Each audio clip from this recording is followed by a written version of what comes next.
Hey guys, this is Lala Legacy and welcome back to another episode of SeaBed. So, let's jump right back in.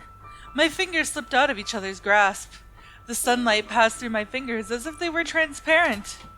Just as I pressed my fingers against my eyelids to massage them for a few moments, I heard the sound of the door opening behind me. When I turned around, I saw the door being partially opened, with the sliver of the corridor visible through the gap. No one was there. And still, with no sense of any human presence, the door closed. The floor let out a creak. The creaks continued to the shelf, then stopped. I rubbed my eyes again, but all I could see was the wall. And while I looked at the remnants of dust floating in the air, the bed let out a creak next. I blinked a few times, and felt like I could almost glimpse Sachiko for a moment. Perhaps she had returned to her room in the Fujisaka mansion and lain down on the bed just now. The sounds disappeared when I started thinking about her. After a few moments, a gust of cold wind made my hair flutter. Despite the window being closed, the incoming breeze carried a certain humidity as well as the scent of soil.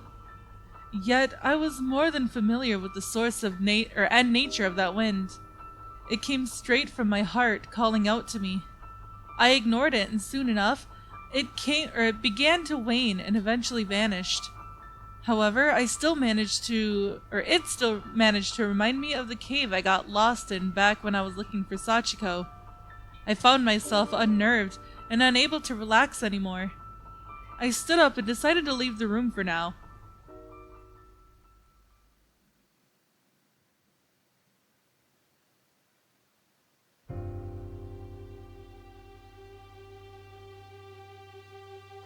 The rays of the setting sun passed through the crown of the large tree in the inner yard, filling the corridor with a dim orange light. The chilly air I was exposed to in the room gave way for the scent of old wood, with remnants of warm dust floating in the air.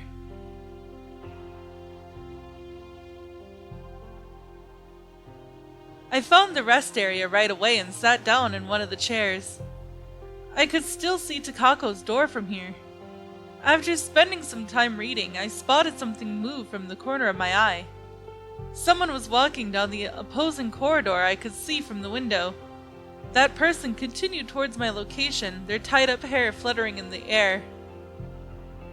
I waited for them to come while pretending to read.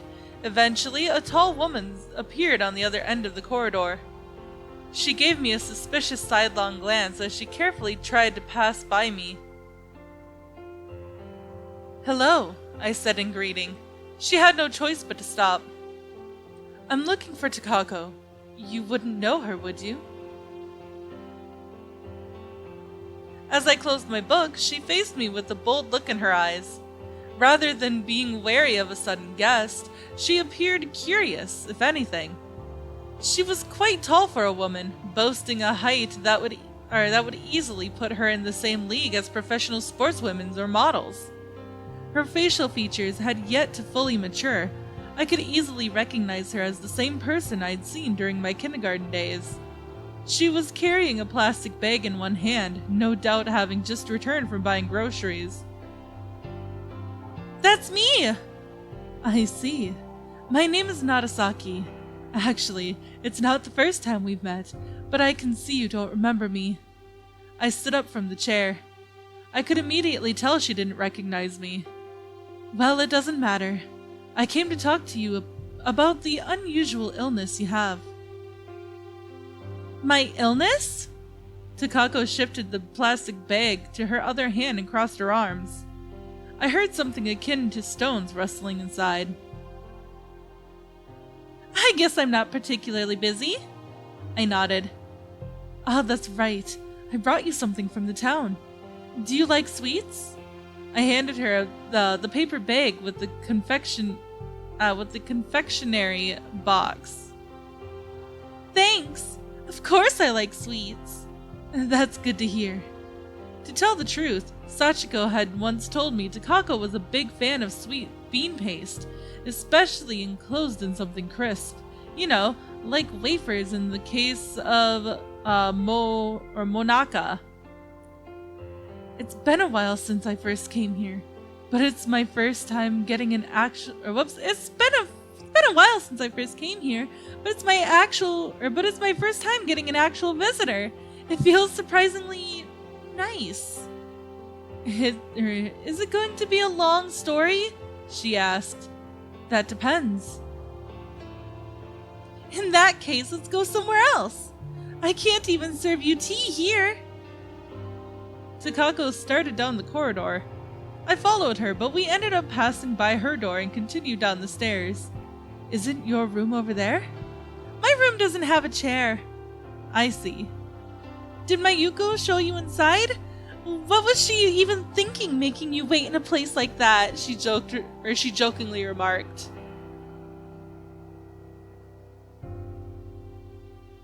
The night duty room is a Japanese-style room, so we can sit on the floor. There's also tea and snacks. Takako's twin tails fluttered in the air with each of her steps. You seem to be doing all right. I am. I mean, it's not the kind of illness that affects my physical health, is it? I just wish it didn't mess with my head so I could remember you at least. Don't worry about it. It's been a long time. If you say so. How many patients are in the sanatorium? Only 4 people live here, including me. That's fewer than I thought. Hey, isn't that a good thing? I suppose it is. Did you come here by car? Takako changed the subject. Yeah. It wasn't easy to drive up that mountain road. Right? People don't usually come out so far into the mountains.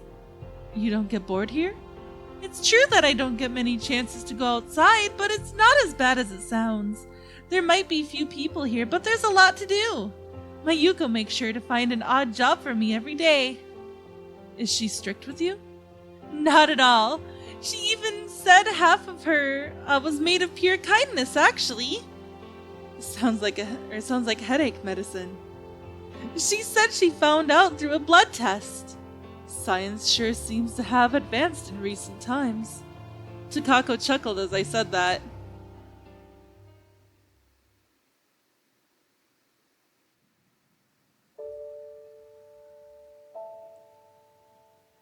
As soon as we entered the night duty room, Takako turned on the heater, picked up 2 pillows laying next to it, and placed them at both ends of the small dining table. She dropped her bag on the table and promptly disappeared into the kitchen. I sat down on the pillow facing the kitchen and waited for her to make the tea. There was something shining in her bag. I stole a brief glance at its contents, finding a bunch of glass beads. The little translucent stones sparkled in the evening sun. Sorry to have kept you waiting. Takako placed a cup of tea and some snacks in front of me. Thanks. Now we can take our time. What's up with this bag? I pointed at the beads of glass in the bag. Oh, that's sea glass. Didn't you know? The beach is full of them. They're beautiful. Right? I was thinking of decorating my shelf with them. Want to take a look? She cheerfully pulled one glass bead out of the bag and handed it to me. It was pink in color and had the consistency of a stone. Dunno how much longer I'll be able to find them at the beach, though. I hear they're planning to build a factory there or something. Oh, I've heard about that from the people in town. They want to enlarge the port so large freighters could access it, right? Takako nodded. The old guy that told me about it belongs to the fishing union. Says he's gonna live off the compensation he'll get for having to quit his business over this. I wonder if a mere compensation will be enough to last him a lifetime. I feel it'd be better for him to simply move to other fishing grounds or something. Apparently another union is using nets to fish for octopus and prawns, so they don't want to make their area any smaller than it already is. Can't they fish together? He said it's impossible to fish where the nets are already set. There's this thing called a right of demarcated fishery that separates who can fish with whom or whatever. I see. I wonder if there's really nothing he can do. Whoops, I wonder if there's really nothing he can do. It's only natural for cities to evolve in modern times, and sometimes you cannot avoid making sacrifices in order to achieve that. You can fight the times, huh? Said Takako while closing her eyes. Or you can't fight the times, huh? Said Takako while closing her eyes and nodding 3 times. I took a sip of her green tea. It had a very nice smell. The monaka I brought rested on a small plate in the middle of the table. Takako was busy chewing on one. This is good! Where'd you buy them? I don't remember the exact name, but it was some confectionery over at the shopping district of the port town. Oh, I think I know which one. It's the shopping district that cable cars descend to, right? I think so, yes. Maybe I should ask Mayuko to buy me some next time. Takako finished her cup and filled it up with another serving of tea right away. You said you had something to tell me about my illness. Are you a doctor, perhaps? More or less. I am investigating the illness you have. What are you investigating exactly? Everything, from the symptoms and the cause to the treatment. And that's why you came here? Well, there's no other treatment facility for this illness in the country. Takako widened her eyes in surprise. I didn't know! Is that true? I nodded. Your system for managing the symptoms is currently functioning very well, so I imagine the staff here find no reason to explain the details to the patients. Takako seemed to freeze up in thought. I continued talking. It's a very unusual disease. How much do you know about it? I lose a part of my memories after my ears start ringing, that's all I know. Takako gave me an anxious look as I considered where I should start from. You're right about the relationship of those 2 symptoms. However, you seem to have the order backwards. Your ears start ringing after you lose your memories. It's an automatic panic response to a traumatic event, which, in this case, is memory loss. Do you know anything about the other symptoms? No. Is there anything else? It's unusual for it to happen, but there are cases when symptoms suddenly start to advance at a rapid pace. In your case, you only forget short episodes from your life and it doesn't happen so often. So if you're smart about it, you can use notes and such to refresh your memory. But during a rapid memory loss episode, you lose your memories too fast to keep up. What happens when you lose everything? The patient forgets who or she was completely. Takako knitted her brows. That only happened to a select few patients, though, so don't worry too much. Can I ask something weird? What is it? Can patients lose all their memories and just end up disappearing altogether, like a wisp of smoke? Is this some urban legend? A person who was here for longer than me said they heard something like that. I curled the corner of my lips into a smile. That sounds like a magic trick. Yeah, Takako answered, making a faint smile herself. I almost thought you and Sanai were trying to pull one on me. I shook my head. I don't know anyone by that name.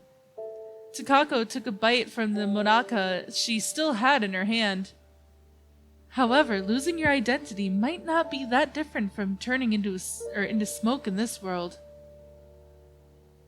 Takako's features twisted in slight confusion as she continued chewing on the wafers.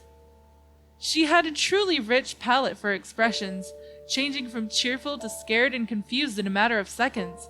I'd been fighting the urge to chuckle for a while now. It's a rare disease that we still don't know too much about, and that gives birth to rumors. As someone afflicted, don't you want to know more about it? Is there more? Takako asked as she gulped down the monaka. I placed my empty cup on the table and stood up.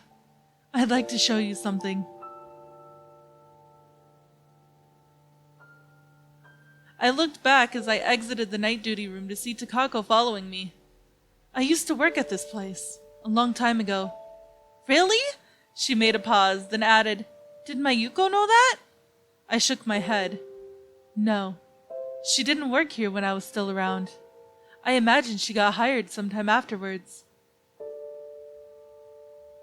I continued down the corridor until we reached the furthest door on the first floor. In place of a sign, there was only an empty space. It didn't seem like the room saw much use anymore. I fished out a key ring from my pocket and stuck one of the keys into the lock. The key made an audible clicking sound as I turned it. I forgot to return the keys when I left, I explained to the puzzled Takako.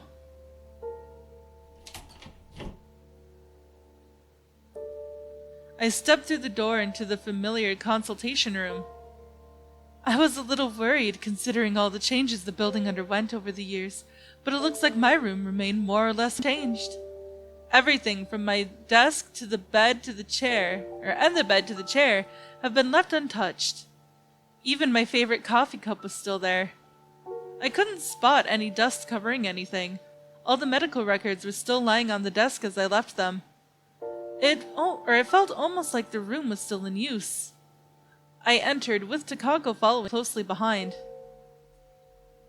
Is this the old consultation room? Yup. You don't seem to have a doctor here right now, but in the past, this is where we performed the examinations and such. Takako looked around the room. I picked up one of the medical records while she investigated my shelf. Upon closer inspection, I realized that most of the pages were torn out. I turned to Takako. Takako had gone further into the room and was now looking into a silver bucket on the floor. It was full to the brim with gray ash. Does someone have a bonfire here? I wonder. I took out the necessary records from the shelf, lined them on the desk, and sat down. These are the records of the symptoms we've discussed. I logged everything I found out over the few years I worked with patients here. A bunch of medical records in German, diary notebooks, and pictures lay scattered on the desk for Takako to see. You've got pictures! I took them, hoping they would help me fight the memory loss. I also have tapes with recorded conversations. However, they didn't do much good in the end, as people are rarely conscious of their looks or voice and don't usually associate them with memories. Here it is. See, I'm in this one too. I took out one of the pictures from the file and handed it to Takako. You look just like you do now. I smiled. Takako looked over other pictures in the medical record. All of them were black and white, faded with age. In some of them, I couldn't even recognize the patients anymore. What is this one of? Takako showed me one of the pictures. It depicted the empty corner of a room. It's nothing. Okay, said Takako with a shrug. I don't know anyone from these records. Where have they gone? I only know about things up to when I left. They either got cured or... I'm sure they all got cured. I hope so. I checked to see if there was anything else on the shelf of my desk, then sat down. Following my cue, Takako sat down herself. Why did you leave, Miss Narasaki? The approach to how we were supposed to deal with this illness changed. From the research institute, we turned into a sanatorium that prioritized looking after patients rather than investigating and trying to treat their disease. I had the choice to stay behind, but the symptoms became much easier to manage once we implemented the notebook diary approach. I figured I could be of more use elsewhere. You're still writing diaries, right? Takako nodded. Why did the approach change? It was a matter of money. We never got enough funds, and most doctors came to research the illness pretty much on a volunteer basis, so the establishment couldn't last long like that, so it slowly started to turn into the self-sufficient colony you have now. I guess the patients didn't used to work here in the past. They didn't. That sounds nice. She placed the picture she held back on the desk. She looked around the room again. So, you were researching this illness in this room, right? I've been wondering about it for a while now, but why do people forget things to begin with? It's only natural to forget this and that sometimes. I know that, but I've read in a book that there's enough space in the human brain to store all information without forgetting anything. So I was wondering why it still happened. Yeah, the most prevalent theory states that all information does get stored in your brain and never really disappears for good. You just don't remember it. But that is all the time that I have for this episode, guys. So, if you liked it, please give it a big thumbs up down below, and if you haven't already subscribed, by subscribing, you're becoming part of a legacy. I love you guys so much, and I will see you in the next video. Bye-bye!